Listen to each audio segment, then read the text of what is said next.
Ah, I get it. I already looked at Wii Sports, the first entry in the unofficially titled Wii series. Logically, the next step is Wii Play, the second entry in the series. I could also look at Wii Party next, but I'd feel dirty doing so. Alongside Wii Sports, Wii Play was first shown off as a part of the full Wii console reveal at E3 2006. Well, not exactly. Wii Play wasn't shown, Remote Pointer Demo was shown. At E3, these demos seemed to be nothing more than that, demos, none of which were said to be part of a full game. 3 unique demos were presented. The first was Remote Pointer Demo Shooting Range, a Duck Hunt-styled shooting gallery, Remote Pointer Demo Table Tennis, which involved rallying a ball as many times as possible, and Remote Pointer Demo Obstacle Course, which is notable for not only being a perfect visualization of that dream I had last night, but also because it didn't make it to the final Wii Play product. In September, Wii Play was fully unveiled and shown to contain most of the demos from E3 alongside a slew of new ones. It was first released in December 2006 as a launch title for the Wii in Europe, Japan, and Australia. For some reason, it didn't release in America until February of 2007, which makes zero sense. The European and American versions of this game are identical. The Japanese title for the game is Hajimete no Wii, or First Time Wii, and was positioned as a bit of a Wii tutorial game, or more specifically for the Wii Remote. Speaking of which, the Wii Remote itself is part of the reason this game was so successful. Wii Play is an example of a big box game, a game with some kind of accessory or controller bundled with it. In this case, you get a Wii Remote with a copy of the game. But the Wii Remote on its own is $40, so assuming the game is priced as an average Wii game, you'd be paying between $70 to $90 for this game.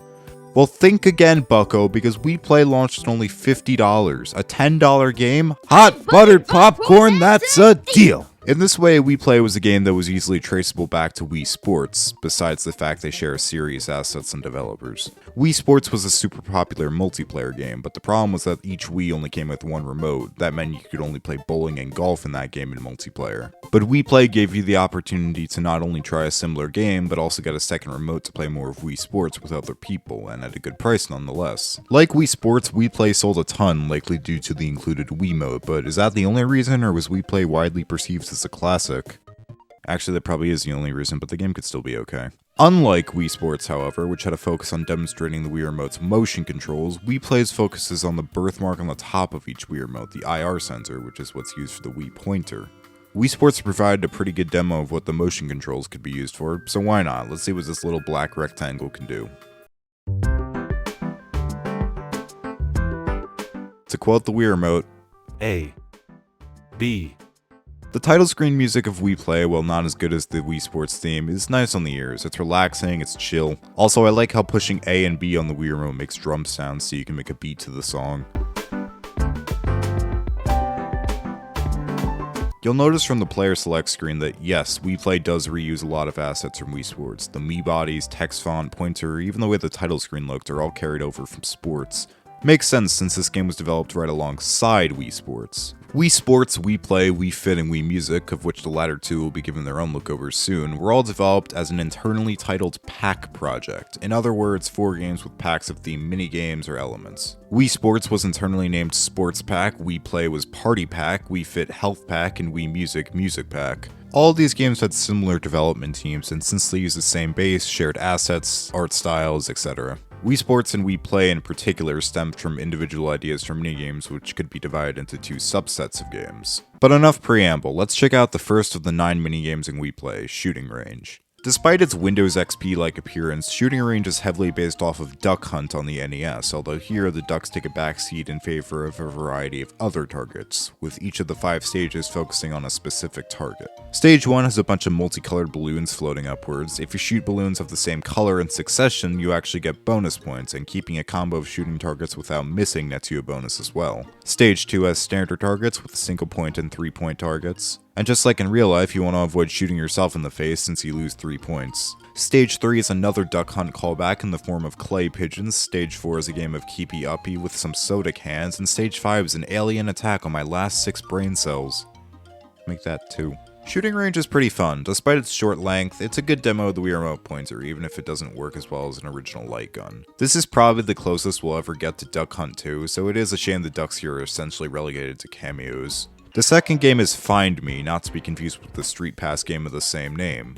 This is a Where's Waldo style game where all you have to do is point out specific Miis in a variety of wacky ass scenarios. Find 2 lookalikes in the crowd, find 3 lookalikes in the crowd, find the lookalike swimming in their clothes, find your me, find the lookalike standing in the middle of an intersection, find the sleeping me in the dark, find the me on an escalator, find the lookalikes in space without a helmet, you get the idea. It took me like 6 years to figure out what an odd me out was. I don't understand why the prompt had to be so vague. Why not write something like, who's looking the wrong way, or something, I don't know. You rate your game E for everyone, but make me think with adult comprehension skills at age 6, Nintendo. Make up your mind. Find Me is pretty okay, though it is admittedly a bit shallow, as around half of the 99 levels are just find 2 lookalikes, and a good chunk of the rest are find 3 or 4 lookalikes. Also, Find Me highlights a small complaints I have about Wii Play. It's visually very dull. The game has a very desaturated look to it that I'm just not a fan of. This is quite the contrast to Wii Sports, which was nice and colorful, but like I said when I talked about that game's graphics, wasn't too bright or colorful. I don't know why they made Wii Play look so Wii gray. I mean, not all the minigames look like that. Shooting Range and Billiards, which I'll get to in a few minigames, look pretty good. But Find Me in particular looks like the way cities are represented as gray and depressing in movies and stuff, and the washed out colors the Miis are wearing really don't help. And dear God, get out of the road! Table tennis. So rather than Wii Sports Tennis, which involves swinging the Wiimote, Wii Play Table Tennis involves simply pointing to control your paddle. Swinging the remote is actually a detriment here. The goal is just to rally as many times as possible, with the ball getting progressively faster. Just don't miss or you infect the audience with severe depression. Not much to say here. It's a fine minigame. I like how you can make the CPU player miss if you try hard enough.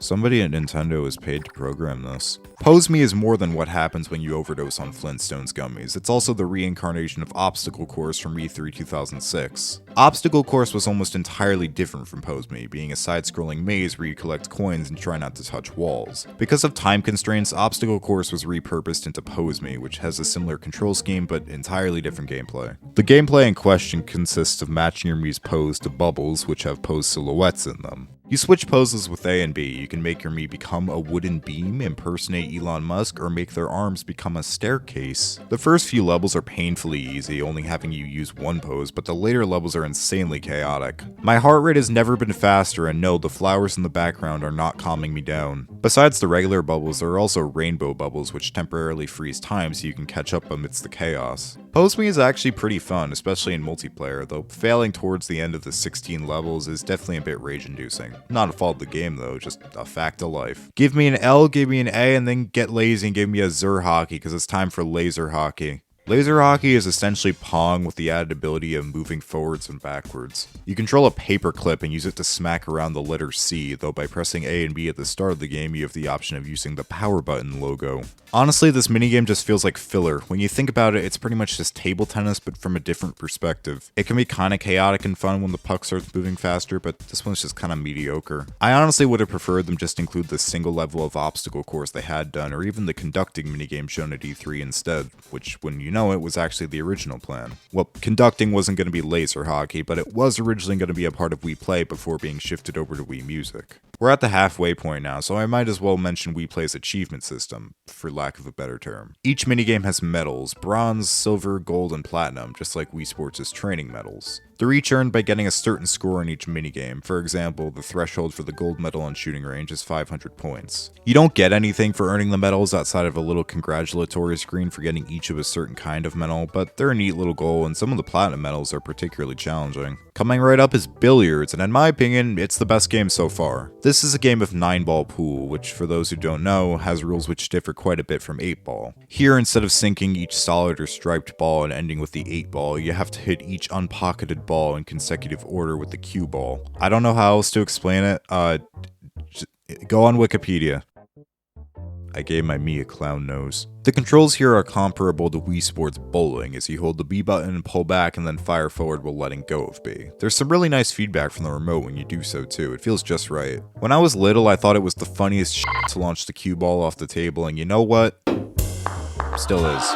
This minigame also has some really nice jazzy music, and I like the whole city lights thing it has going on. It also became a bit of a hot topic of discussion in the past few months, as the quest for the perfect break, or sinking all 9 balls in one shot, became widespread thanks to this video here. I highly recommend checking it out, it's a pretty interesting watch. Fishing! Love this one. Okay, fine, no, the actual fishing minigame involves aquatic life. The pop-up book aesthetic of this one definitely makes it stand out from the rest of the games, though it certainly isn't the only minigame to have a unique art style, but more on that in like, I don't know, 30 seconds. It's been noted by many before, but scientists are still trying to figure out what attracts these paper fish to raw metal hooks. Once you get a biter, you jerk up on the Wiimote to reel it in, and if that fish is under a bonus when you do so, you get double the points. Except for small fries, which make you lose points. Come on, WePlay, I'm proud of my small fry, just let me have this. How are these fish not disintegrating? They're clearly made of paper and they're submerged in a pond. Fishing is like, whatever, it's probably tied with laser hockey as my least favorites in the WePlay package, maybe a bit lower than it actually. Charge is next, and it's the only minigame in WePlay to not rely on the IR pointer. This one focuses entirely on tilting the Wiimote, and you hold it sideways while doing so. Basically, you ride a cow and play scarecrow bowling. I used to think that the king scarecrows that show up sometimes were just a guy with spiky hair. It's kinda hard to see where the crown starts because of the color of the scarecrow. The trend of WePlay minigames with unique art styles continues here, with everything in Charge having a knit texture to it. Charge should sue Woolly World for copyright infringement. On top of being a pretty fun minigame, Charge also offers you a great shot of your Mii's ass.